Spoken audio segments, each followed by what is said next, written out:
Yo, what's good, y'all? It's your boy AJ. Welcome back to Saturday Night Frights, where we all come together as a community, watch scary horror stories, and have a good time doing it. Hopefully you guys got your snacks. What you guys snacking on? Some Ritz crackers, some McDonald's, Chick-fil-A. What you drinking too? You drinking some Sprite? You drinking vitamin water? You drinking regular water? What you guys snacking on? What you still doing sitting down? I said go get your snacks. Oh, you still sitting there? You know what? We all gonna wait on you till you get your snacks. Think I'm playing games. Oh, you still sitting there? Oh, we all gonna wait. That's what I thought. Let's get it.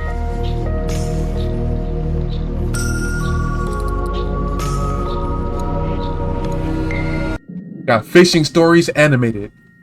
Have y'all went fishing? I only went fishing like 3 times my whole life. And out of those 3 times, I only caught one fish. Pond about half a mile away from my old house that I would commonly go fishing in. It was nicknamed Daryl's Pond. I still have no idea who Daryl was or why it was called that. But yeah, why is it called that? So people would once in a blue moon go fishing there as well. It was usually me by myself though. I had dug a pole into the ground where I would tie a noose to and from my small kayak. That's smart. I'd say it was about 3 in the afternoon when I rowed out to the middle of the pond, the sweet spot for getting a decent catch. Okay. There was another person coming out from the trees. I waved at him and gave him a smile.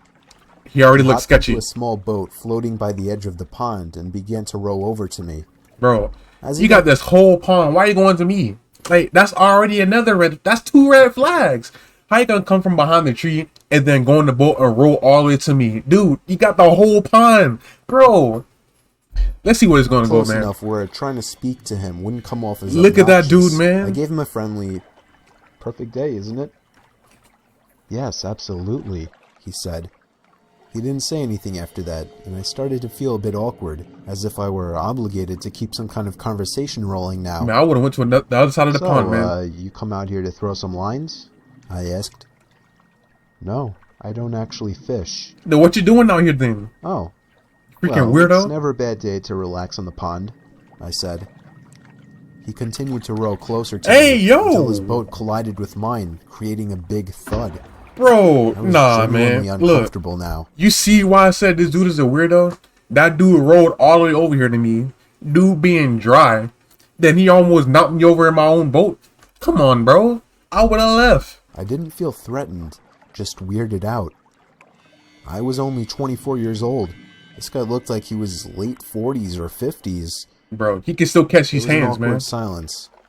I tried to just act like I was focused on trying to make a catch, but by now that wasn't even on my mind. This guy was weird. I didn't know what he wanted, and I was uncomfortable being so close to him. I felt him looking at me, or at least in my direction, as I faced halfway to the opposite direction of him. I took a quick glance to my right. Yeah, he was staring at me. Sucker's just chilling there, just staring at you. I decided to be ballsy and lock eye contact with him. Why? After about 4 seconds, he looked away. "So, where are you from?" I asked him. "Up there." There's nothing up there, bro, but the hill. Of the woodsy hill leading past the dirt road. There's something up with him, man. I asked.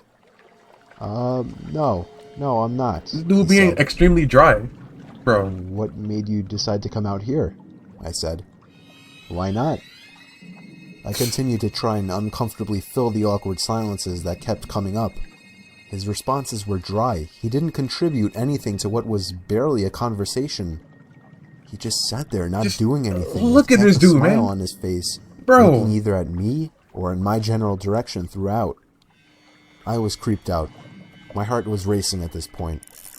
I'd go as far as saying that I was nervous for my life. We were surrounded by trees in all directions. Why are you still in the water? I started to row a bit closer to land, but in a very low-key kind of way, trying to play it off as me just trying to find a better spot to find some fish. Now you need to leave. I was horrified when I saw he was following me. What? What a great day, huh? Bro, I felt a shake in my voice. I got close enough to the edge of the pond where I finally told the man, "I think I'm gonna call it a day." I turned to see his reaction. He was still staring at me, but his smile was gone now. Look at him, bro. "I can't let you leave," he said. What?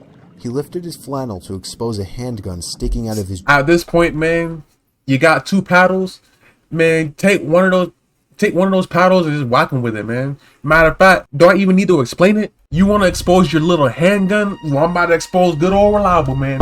Go back home, man. You just said you don't fish. Why would you come all the way out here, roll all the way to my boat, almost knock me over, and then say you don't fish and you being dropped? Bro, you gonna get shot. You coming all the way over to my boat and you said I can't leave? Sucker. jeans pocket. As soon as I could process what I was looking at, I dove out of the boat for land, ran the whole half-mile uphill through the woods back to my house, and locked every door and window as soon as I made it home. I pulled down the blinds to the dining room window, leaving it open just a crack for peeking outside undetected. It started to get dark out, and I left every light in the house off, still peeking out to the front yard, making sure I wasn't followed. The time came when I finally decided I wasn't followed. I realize now, like you, that not calling the police immediately was a huge mistake. Yeah, you should have called the police, man. I kept my bedroom windows open to let the room air out. My bedroom was on the 2nd floor, so I wasn't worried about being watched through the window. About half an hour after shutting the light and falling under the covers, I heard the sound of leaves crunching from outside. Bro, how do you find out where you live? I sat up to hear it more clearly. Bro. It was definitely something walking around out there. Normally I would assume it was a deer or a bear, but after what just happened, I was still in paranoia mode. I sat up as still as a statue, except for my shaking out of fear, waiting as the sounds of the steps stopped. Hey buddy, you up there? Oh no, Are you man. trying to sleep? Sorry, I didn't mean to wake you. Bro. Do I felt have to like grab it 100 again? pounds just fell directly onto my chest. Bro. It was the same voice. I knew it right away. I didn't make a sound. I crept out of the room quietly downstairs to the kitchen and grabbed the phone, practically crawling on my way out to avoid being seen through the open blinds. I called 911 like I should have earlier in the temporary safety of my bedroom. I made sure to whisper into the phone as I was still hoping that he hadn't yet heard or spotted me. This sucker crazy. 20 minutes felt like an hour as I sat behind my bed, waiting for the police to arrive in constant fear that I would hear glass breaking from downstairs, or a thud on the back door, or even just a voice again from down below my window outside. The police did a thorough investigation of the property in nearby woods, turning up nothing.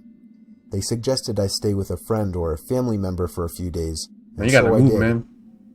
I never heard from or saw the man again. He's actually moving. But I still moved a month later. Good. I couldn't deal with the constant fear and paranoia of being watched through my windows. I feel much more comfortable fishing out by the bay now. Whoa. That came out of nowhere.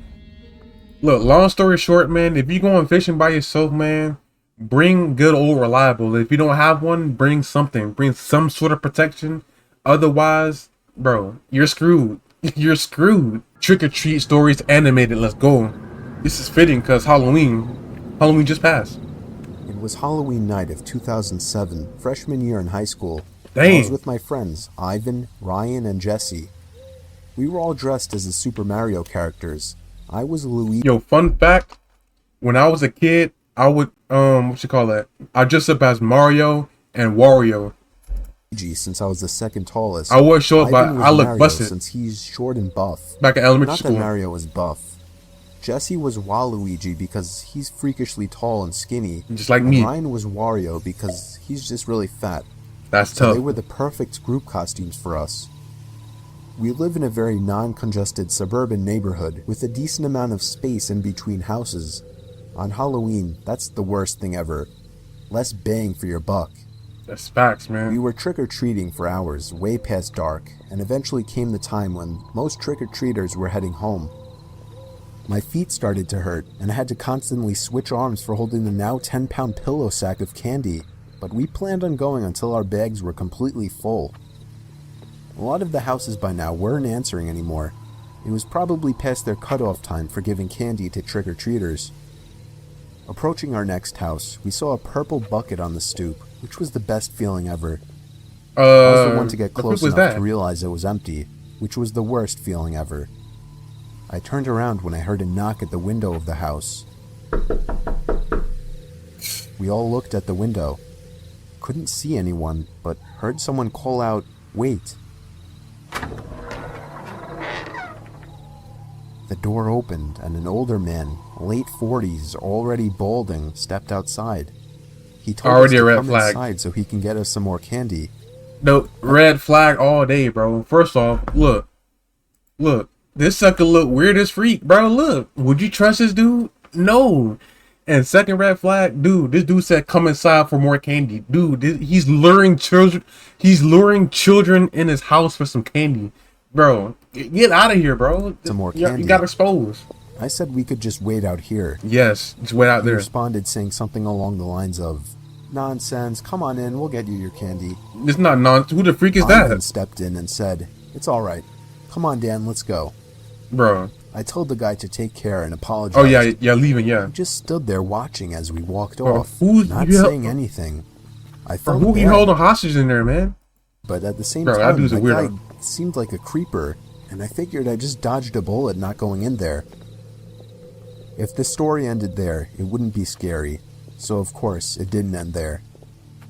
We skipped a few of the guy's neighboring houses just to get further away and continued on with our business.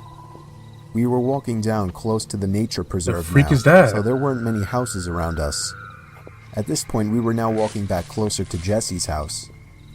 I noticed Ryan had stopped walking, and I turned around to see what's up.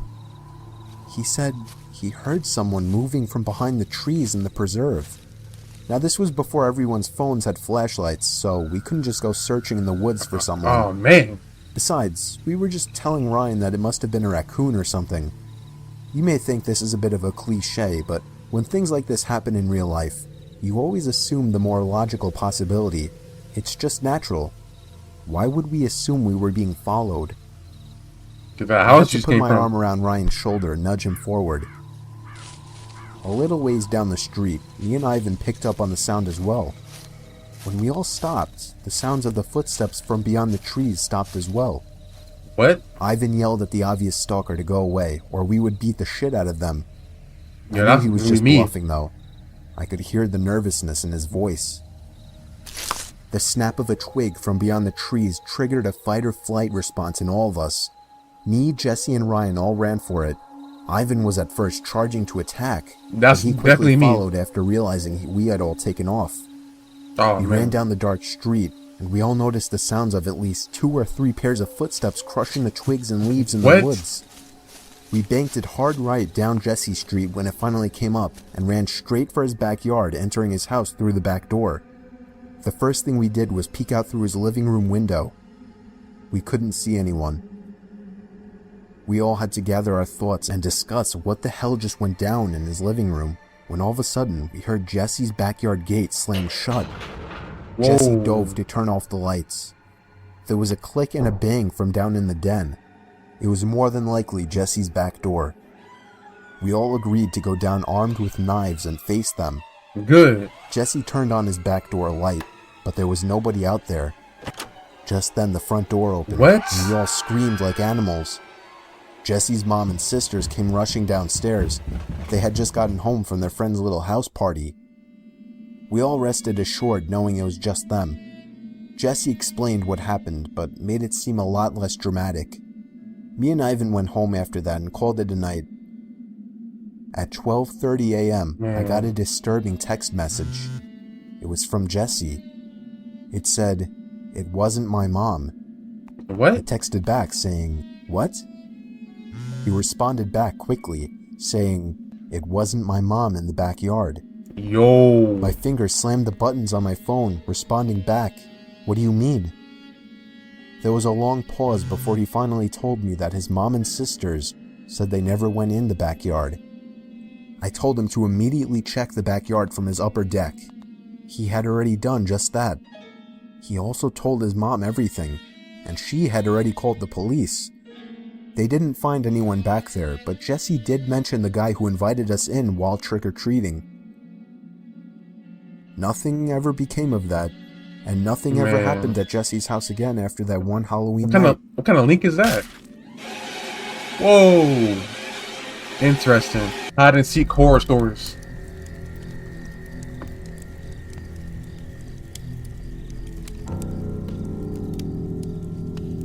they hit that low C. When I was a kid, my parents would sometimes bring me down to my aunt and uncle's place to stay for the weekend. Mainly, I'd spend time playing with my two cousins who were around the same age as me. They lived on a small farm with plenty of open space, and we could run around doing pretty much whatever we wanted. If we thought we could get away with it, the three of us would sometimes cross over to the neighboring farm about half a mile away. It had been abandoned for decades, with a scattering of derelict buildings and other structures still standing on the property, just begging to be explored. This was of course a gold mine for three adventurous young boys such as ourselves, especially after my cousins told me stories about the deaths that took place in the house. It was pretty classic fare. Man goes crazy, X murders his entire family, hangs himself, returns every night as an angry spirit looking for new victims. Bro. Good, grisly stuff. Even at that age, I knew they were probably making it up, or at least embellishing old rumors. But seeing as how the setting lent itself so well to such tales, I allowed myself to buy into it. One afternoon, we decided to play hide and seek. When it was my turn to hide, I ran off for a flimsy brown barn that had living quarters on top, and climbed the stairs looking for a good spot. Why would you go in there? There was still furniture inside, and personal belongings lay scattered across the floor. I maneuvered over broken dishes, tattered clothes, and crumbling books, eventually coming to a small room with a closet. Jackpot. There were even long black dresses still hanging on the rod that I could hide behind. I stepped inside and managed to force shut the folding door. My only illumination was a slit of sunlight that shone through the crack in the door from a nearby window. Right, they're not going in there. I crouched down with knees tucked into chest and waited. Some time passed, and there was still no sign of my seekers. Bro, I ain't gonna lie, bro. Whoever's they're not going in that building, bro. I'm telling you that right now. You're gonna be in there forever. Like, you're not getting out. Like, bro. I waited some more, debating if and when I should give myself up.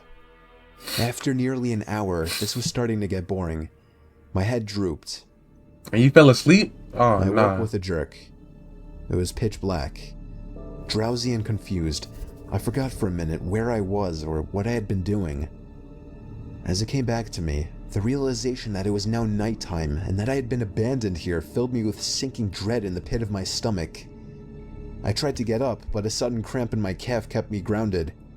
I squirmed about, waiting for it to pass, when I heard a door slamming shut downstairs. And instantly froze. Somebody came home. One of my cousins?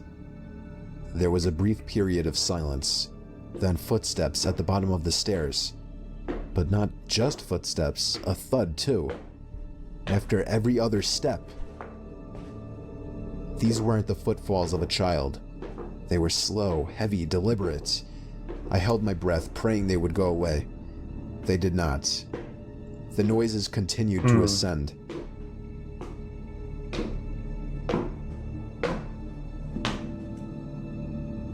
Ew. After another moment of silence, the walking resumed, this time along with a steady scraping sound, like something heavy being dragged across the floorboards. What? The footsteps made their way through the debris and wandered aimlessly through the various rooms.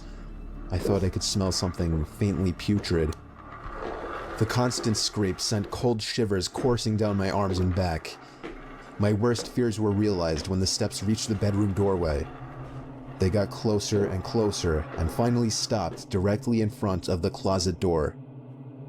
I couldn't see a thing. After an agonizing pause, they continued on, over to the other side of the room and out the doorway again. They faded away down the hallway. I would have kept that door open like an eternity. On his knees. There were no more sounds now, and I was trying to build up enough courage to open the door and flee. 3 things happened simultaneously just then. Really? I was bombarded with a smell I can only describe as fresh roadkill. I heard raspy breathing behind me in the dark closet. Whoa, and I felt what? hot breath against the nape of my neck. That was enough for me to hurtle myself out from the confines of that nightmare space, relying on memory and scant moonlight to navigate through the darkened house. All the while, I heard footsteps chasing behind me, closing in with terrifying speed. Bro. It was a clumsy, torturous escape full of trips and bumps and blind stumbling. I never looked back. There's 4 different At least footsteps. not until I had burst out the front door and into the country night. And when I did turn around, I saw Absolutely nothing. There were no more footsteps and nobody was chasing me. That didn't stop me from running though, all the way back to my aunt and uncle's house. There was a police car in the driveway when I got back. My parents were there too, worried sick. Everybody demanded to know where I had been. Apparently, when my cousins still hadn't found me by evening, they'd returned home to tell their parents. Eventually, the police were called in and informed me that they had already scoured every building on the farm. The insinuation that I was lying about my whereabouts didn't go unnoticed. None of it made any sense. It wasn't until years later that one of my cousins filled in a final piece of the story. He and his brothers had spent hours searching for me like they said, but the part they didn't tell anyone was that they thought they spotted me in the window of the bedroom I was hiding in. And when they got closer, they saw that it wasn't me. A young boy neither of them recognized was smiling and waving down at them and gesturing for them to come upstairs. That's when they ran back home. All of this while I slept in the closet. Nah, man. Look, like I said, bro, nobody is going in that building, bro. Like that creepy looking build, bro. If I would not go in there, bro. Like, bro. Last one we have is the smiling man. This already sounds creepy. About 5 years ago, I lived downtown in a major city in the US. I've always been a night person, so I would often find myself bored after my roommate, who was decidedly not a night person, went to sleep. To pass the time, I used to go for long walks and spend the time thinking.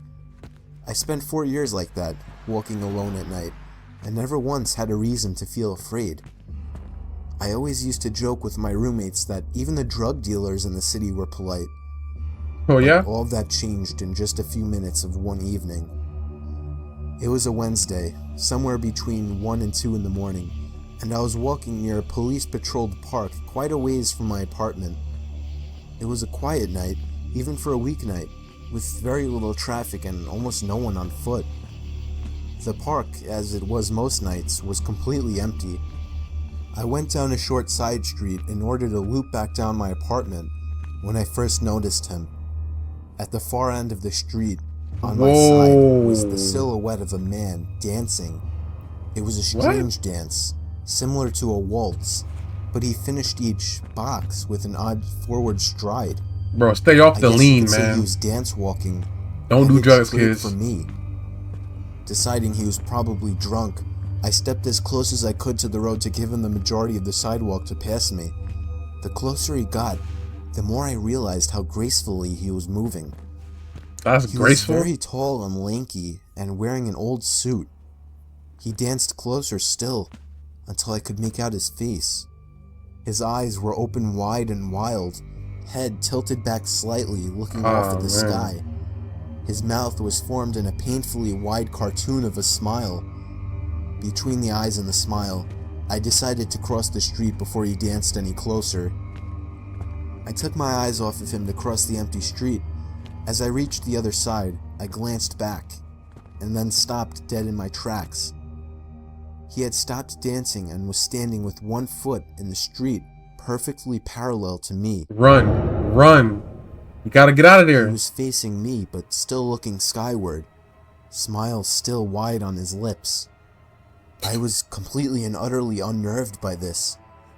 I started walking again, but kept my eyes on the man. He didn't move. Once I had put about half a block between us, I turned away from him for a moment to watch the sidewalk in front of me. That's not a good idea. The street and sidewalk ahead of me were completely empty. Still unnerved, I looked back to where he had been standing to find him gone.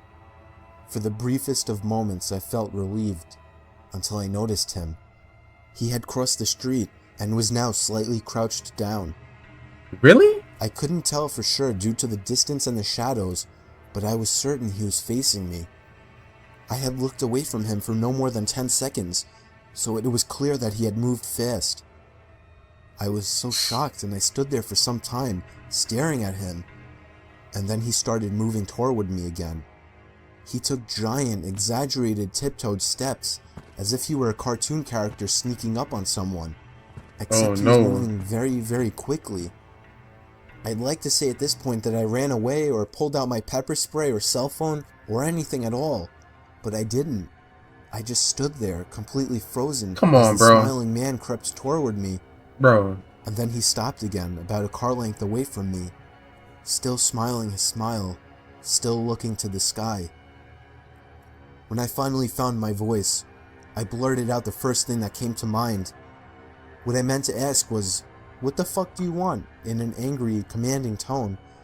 What came out was a whimper. What the fuck? Oh, nah, man. Regardless of whether or not humans can smell fear, they can certainly hear it. I heard it in my own voice, and that only made me more afraid. But he didn't react to it at all. He just stood there, smiling. And then, after what felt like forever, he turned around, very slowly, and started dance walking away. Just like that. Not wanting to turn my back to him again, I just watched him go, until he was far enough away to almost be out of sight. And then I realized something. He wasn't moving away anymore, nor was he dancing. I watched in horror as the distant shape of him got bigger and bigger. What? He was Is he coming running? back my way. He was coming back my way, and this time he was running. Whoa, yep, you gotta get out of there, I bro. ran until I was off the side road and back onto a better lit road with sparse traffic. Looking behind me then, he was nowhere to be found. The rest of my way home, I kept glancing over my shoulder, always expecting to see his stupid smile, but he was never there. Man. I lived in that city for 6 months after that, and I never went out for another walk. Good. There's something about his face that always haunted me. He didn't look drunk. He didn't look high. Yeah. He looked completely and utterly insane. He looks bro. And that's a very, very scary thing to see. I do look like a psychopath, man. Freak that. This is why I don't go out at night. But I'm gonna cap it off right there, y'all. Hopefully you guys enjoyed this video. Please smack the like button. Subscribe today to join the AA. And I'll see you guys next time. Peace.